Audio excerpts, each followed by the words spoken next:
కూటమి సర్కారు కొత్త రాజధాని అమరావతి ముచ్చట్ల వ్యూహాత్మక నిర్ణయాలను తీసుకోబోతున్నది.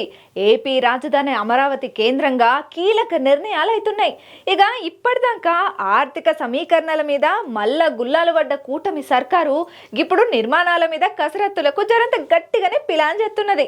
ఇంకంతనే కాదు, మోడీ సార్ చేతుల మీదకెంచి అమరావతి పనులను స్టార్ట్ చేయాలని గట్టి నిర్ణయమే చేసింది కూటమి సర్కారు.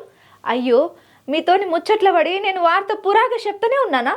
ఏపీ రాజధాని అమరావతి కేంద్రంగా కీలక నిర్ణయాలు అవుతున్నాయి. ఇలా కూటమి సర్కారు అధికారంలోకి వచ్చిన తర్వాత కొత్త రాజధాని అమరావతి ముచ్చట్ల వ్యూహాత్మకంగా మార్పులు చేర్పులు చేసుడే కాకుండా కొత్త కొత్త నిర్ణయాలకు తెరలేపుతున్నది. ఇక ఇప్పటి వరకు ఆర్థిక వనరుల సమీకరణ మీద ఫోకస్ పెట్టినటువంటి కూటమి సర్కారు ఇప్పుడు నిర్మాణాల మీద గట్టి కసరత్తు ఎత్తున్నది. ఇక నిర్మాణాలకు టెండర్లను కూడా ఖరారు చేసుకుంటూ వచ్చింది. ఇంకా కీలకమైనటువంటి ఐకానిక్ టవర్స్ టెండర్లను పిలిచేందుకు కూడా తయారైతున్నది.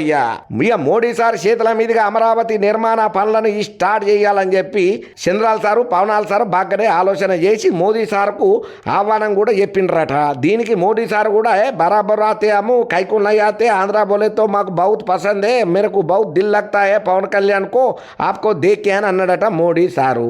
అయితే ఇప్పటికే ఇదే అంశం మీద మోదీ సార్తోని గట్టిగానే చర్చలు జరిపిండ్రట. అయితే ఈ నెలాఖరులా ఢిల్లీకి పోతున్న చంద్రబాబు సారు ప్రధానమంత్రి మోడీతోని భేటీ అయ్యి అమరావతికి సంబంధించిన ముచ్చట్లు చెప్పుకుంటా ఇంకా ప్రత్యేకంగా ఆహ్వానం చెప్పబోతున్నాడట. ఇక అమరావతి పనులు ఇష్టాటు అట్టహాసంగా నిర్వహణ చేయాలని చెప్పి ప్రభుత్వం భావన చేస్తున్నది. నవ నగరాల నిర్మాణంలో భాగంగా ప్రధానితోని కొన్ని సిటీలకు శంకుస్థాపన చేయబోతున్నదట. ఏప్రిల్ 3వ వారంలో ప్రధానమంత్రి అమరావతికి వచ్చే అవకాశం ఉన్నదని చెప్పి ఇక టెండర్లు పూర్తయిన తర్వాత నిర్మాణాల షెడ్యూల్ ఖరారు చేస్తారని చెప్తున్నదయ్యా కూటమి సర్కారు. ఇక ఇందుకోసానికని చెప్పి సిఆర్డీఏ పెద్దసార్లు అయితే ఇప్పటికే రాయగడ ఉక్కు పరిశ్రమతో పాటు బళ్ళార్లు ఉన్నటువంటి జిందాల్ కర్మాగారం, తిరుచిరాపల్లిలో ఉన్నటువంటి ఎవరి సిందే వర్క్ షాపులను కూడా పరిశీలన చేసిండ్రట.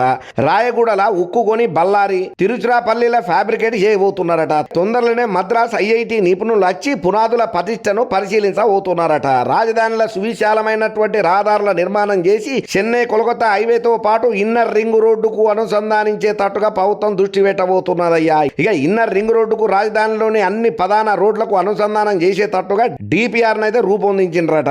ఇక అమరావతిలో మొత్తం 64,721 కోట్లతోని ప్రారంభం చేస్తున్నటువంటి ఈ నిర్మాణ పనులను 2028 నాటికల్లా అద్భుతంగా ఆంధ్రప్రదేశ్ అభివృద్ధి కాబోతున్నదనే ముచ్చట ఇప్పుడు సోషల్ మీడియాలో షేక్ చేస్తున్నది. ఆంధ్ర పబ్లిక్ ఈ ముచ్చట ఎరికైనప్పటి నుంచి మత్తు సంబరంలో ఉన్నారయ్యా.